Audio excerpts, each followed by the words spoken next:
Ini ang mga nagahabok nga itsura kag mga lagob sa lawas nga naangkon sang duha ka mga lalaki nga naaresto sa drug buy-bust operation nga ginpatigayon sang nagligad nga Martes sa barangay San Angel, San Jose, Antique.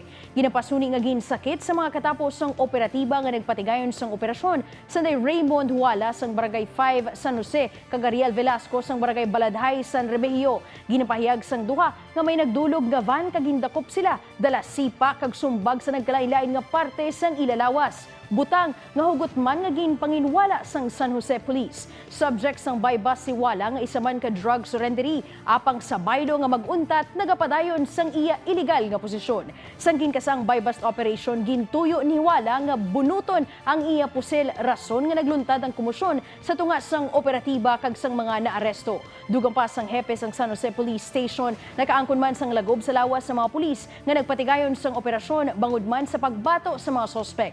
Na-recover sa mga naaresto ang pitutanan ka sachet sang suspected shabu. Ang term nga ginsakit daw inappropriate pero tungod nga nag-resist sila sa pag-arrest after sa bypass, naano sila na nakaagom sila sa mga lagok. The same thing man sa mga pulis nga nag-apprehend sa ila. Lan man nilang may sala sila in the first place, may armas tong